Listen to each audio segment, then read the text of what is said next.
Welcome back to my latest 9-ball breakout review. Tim here to break it all down for you. Smash the like and sub to the channel if you have not already. It helps out my channel.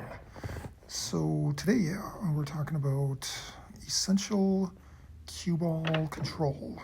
And I'll kind of give you some examples of what I'm talking about as we go through here, because sometimes you just, you really got to get the cue ball in the right place to have any hope, any chance of clearing the table. So here we got the one ball, which we have a shot in the side, and it might appear at first that the only option is to set up for a combo, but that's not what we do. We do not take the easy road, because that's not going to get us anywhere. Trying to combo in balls isn't going to get us anywhere. We just got to get position on the two balls so we have a pocket to shoot at. Seems a little tougher, seems a little bit more minute, or like immersed in minutia, I guess, whatever you want to call it. But yeah, then you get a shot, then you just hit the two balls straight into its own pocket. You don't have to share pockets. The problem with comboing, even if you make it, then it's kind of tough to figure out where the other ball is going to go in the cue ball for the next shot.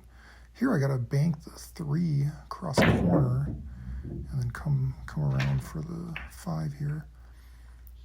Now, that one I could have comboed, but yeah, it ended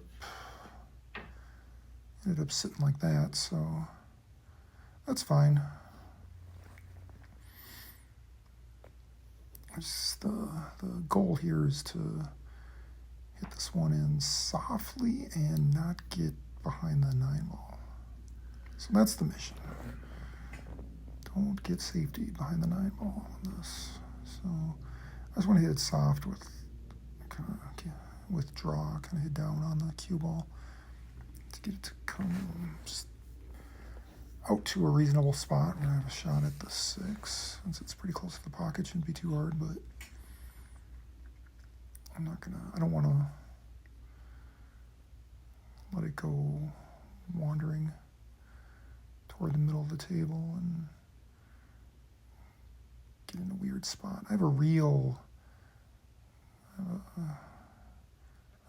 addiction to safetying myself behind.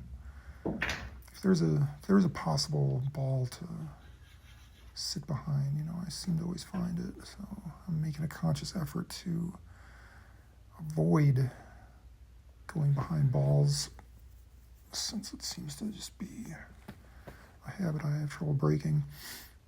And here, this is a little bit of a tricky leave, because I got to go up and down the table. This is where I need to sort of craft my medium speed shot, just kind of my finesse shot. I thought I was going to kind of use draw, but the more I looked at it when I was down on it, I was like, nah, because I'm hitting it a little too full, it's going to end up getting over on the wrong side of the 7-ball. I kind of want to keep it toward the middle of the table, so I actually go more with just kind of a follow shot. But it still ends up going back that way. And this is fine. I could have hit a little harder, but nice to just sort of have control over the ball once in a while, instead of having it just fly, out of control. Where it goes, no one knows. And here, again, cue ball positioning. I have a nice angle here. I need to make this shot.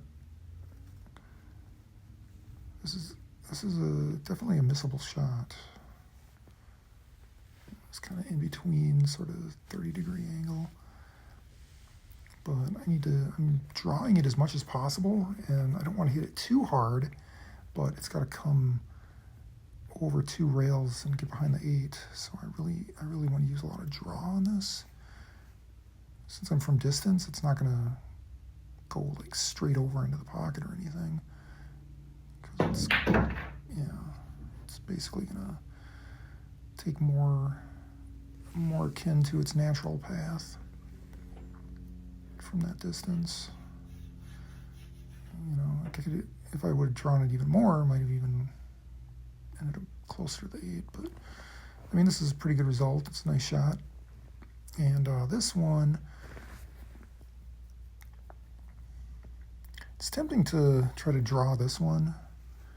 I think that it's just going to slide right into position, but the problem with trying to draw from this distance, unless you have a really insane draw stroke, it's probably just going to kind of just sit right where it is. I mean, it'll go over a little bit toward the 9 because of the angle. It's a slight angle, but I don't think it's going to actually draw back at all.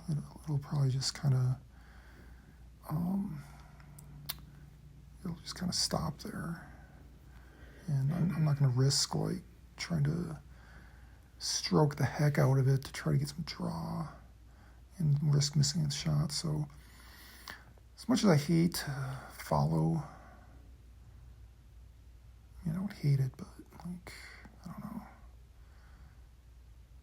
nothing worse than like using gentle follow on a ball and just missing it. But when it works out, it's beautiful, and this is pretty good. It's a pretty good result, I think. I knew it was going to come a little bit more toward the middle of the table than I wanted, but the speed wasn't too bad. You don't want to underhit it. I mean, this is a good result here. This is a shot that I should be able to make 8 out of 10 times. So it's a matter of finding my sight line. These ones I tend to want to overcut, so I have to be conscious of that. Not to the point of compensating, but just realizing that I need to really know where my point of aim is. Just get the full Q-tip right on top of the point of aim here. And there it is. Good. We needed it. We needed that one. Thanks for watching, and we will see you again.